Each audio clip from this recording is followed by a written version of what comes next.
Today I have a 1911 disassembled, and everyone can pretty much take one apart, but it can be kind of difficult to put one back together again, so that's what I'm going to demonstrate for you. This is just a plain 1911 45 from Springfield Armory. It's a Series 70, so it doesn't have the safety features of the Series 80, and if you're curious what that is, you can look up my video bypassing the Series 80 safety components. We're going to start with the frame, and this frame already has the trigger in it and the mag release. And we're going to start with the sear and the disconnector. So this is the disconnector right here. So I'm going to take the sear and I'm going to set it on top just like so. I like to use some tweezers. So I'm going to pick it up right there, set it inside the frame so that the top of the disconnector protrudes slightly up through here, and then the disconnector rides on the back of the trigger bow right back here. So then there's a little pin here that I'm going to stick in the side. I'm going to put a little pressure on that, and then with my tweezers I'm going to wiggle that around until I can get that pin to go in. This can be somewhat of a challenge, but you just gotta kind of bear with it and work it in. There we go. I think there it is. Okay, so now I got my pin in the hole. My disconnector and sear are in place. That pin will fall right out. There's nothing going to hold that in except for the safety. So next we can take the leaf spring. Well, actually, why don't we take let's do the hammer. That's another pin that's going to fall out. So we'll take our hammer, slides in right here, and the other pin that looked very similar to the one we just put in, but a larger diameter, goes right here. Wiggle that around till it goes in. And there we go. Alright. Next, raise that hammer spur up. Take our leaf spring. Set that in here. There's a little spot on the bottom of the leaf spring right here, and it goes in that little crack right there in the frame. So we'll drop that in like so. And it's very important, use my tweezers as a pointer here, to make sure the leaf spring goes on top of the sear, and this middle leaf right here goes on top of the disconnector, because this is what makes engages the disconnector. If it goes underneath there, the gun's not going to work. So now that we have that in place, we'll take our mainspring housing. This one has an integrated mag well. Slide that in like so. Bring our hammer spur down, or hammer strut, and we want to make sure the hammer strut falls in to the plunger. And those of you watching this on a mobile device, you may not be able to find see the annotations, because I'll probably end up throwing some annotations in here and some links to some other videos. So you're going to want to try to watch this on a computer so you don't miss those annotations. Alright, looks good. We've got our mainspring housing all the way up, our hammers all the way down in the fired position, if you will. Sometimes your grip safety will fit in, other times it will not, with the mainspring all the way up. So I'm going to pull the mainspring down a little bit, slide the grip safety in place, and then when you go to put your mainspring back up, your mainspring housing that is, you want to make sure the hammer strut is right there. You want to make sure it stays in the middle, and you're going to want it to go into that little plunger right there. So it's very important to get that right, and that looks like we got it. So now once you get it this far, this shouldn't come out. So now I'm going to take the retainer for the mainspring housing, and I'm going to use a little hammer, and I'm going to pop that in real quick. It's just spring loaded from the mainspring. So now we've got that in place, and at this point I should be able to cock the gun. All seems to work well. And do not dry fire it in this position, or you can damage some of your internal components, because there's nothing that the hammer is going to hit. So I'm going to pull the trigger and let it down easily with my thumb. Alright, so now we're good on that. Our next step is to put the safeties on. This gun has ambidextrous safeties, and so when I put them in the gun, in the frame, they're going to mate up just like that. You can kind of see that little groove in there. This is the actual side that engages for the safety itself and keeps the sear from being engaged. So I need to use the little tension spring detent. I can't remember the actual proper term for it, but bear with me.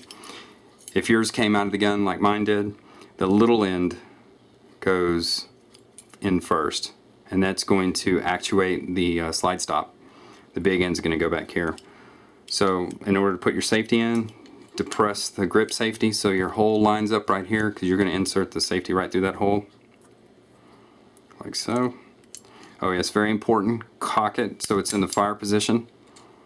Otherwise you cannot get this to fit in properly because of that hole that moved the sear out of the way.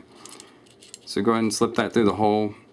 You'll notice that I can't get it all the way into the frame because of that that little spring is in my way. So what I'm going to do is I'm going to take my brass punch and I'm going to push on that while pushing the safety towards the slide, or towards the frame rather. And there we go, worked it in. You can't get the safety in going straight when it's off safety. It has to be close to being on safety in that position right there. So now the other side for the ambidextrous safety is this one. It's not going to go in unless the safeties are lined up properly. So once I turn this, there it went. Just kind of squeeze it right in, so now the safety should work. Alright. So next, I'm going to put the grip panels on. They're pretty boring, pretty easy to do. And the only reason I'm really going to do that is to keep the safety from falling out. The ambidextrous safety is kind of held in with those grip safeties. I mean with the grip panels.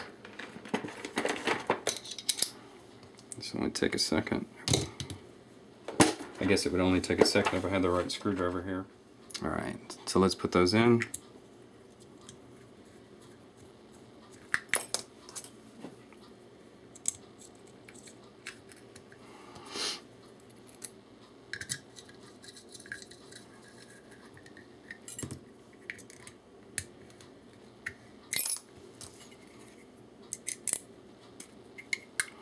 Okay, let's get the other side on just for kicks.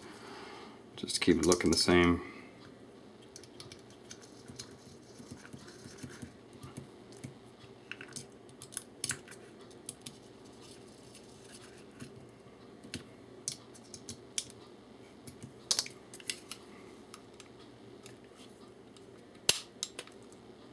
Alright, now this is the part that most everybody is used to seeing, I'm sure, when they field strip their gun. So at this point it's should be pretty easy for you to put together.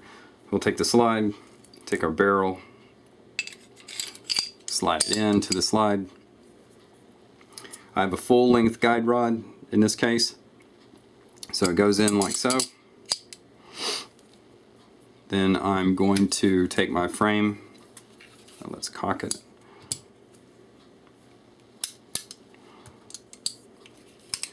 I like to flip it upside down. If you have a Series 80, be careful though flipping it upside down, because the Series 80 components will stick out there and your slide might not go on all the way. And then you line up your barrel lug right there. Slide in your slide lock. Line up the slide rather, with that little crack right there. And sometimes it can be a chore to get that little detent to go in.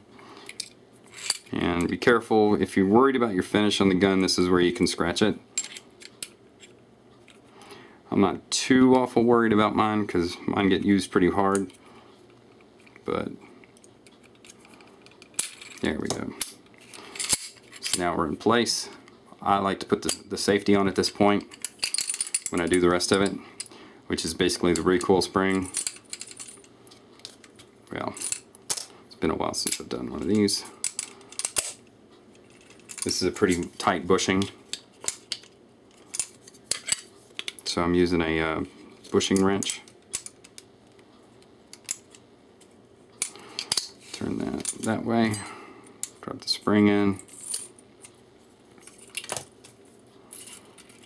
and if I can do this without the wrench, that'd be great. Got to depress that all the way down. Sometimes the coil of your springs matter. It's real tight at this end, so it's not wanting to go over the end easily, so I'm going to do it this way. There we go. Yeah, I'm going to have to use the wrench. This sucker is tight. This is where you can lose your eye. And I did this one time at the indoor range, and a lot of people were shooting blazer, and this thing shot out onto the floor, and I almost didn't find it. It looked just like a piece of brass. Blaze of brass, that is. So be aware, if you're doing this thing on the range, you know, you could lose some parts. So unless you have to get your gun working, you know, because you don't really need to take it apart at the range unless you're trying to get something fixed, I would just throw it back in your bag and take it home. Alright, so now we're put together. Everything seems to work. Let's test the safeties. Safety works. Fire. Yeah. And then, as I mentioned in another video, testing your gun to make sure it actually fires. You can take a ballpoint pen or a pencil. I don't have either one at my disposal. I have a glue stick. So I'm going to put the glue stick in the barrel and pull the trigger. And if it shoots out or moves like that, then your gun will go off. With you, if you have Series 80 stuff, it's more detrimental, or it can be more of a problem if you put something together incorrectly. That could happen to where your gun didn't go off when you pull the trigger, so it's better to test your Series 80 stuff after you put it back together. Well, that's how to assemble a 1911. I hope it helps you, and please subscribe for more shooting and gun-related videos. Thanks.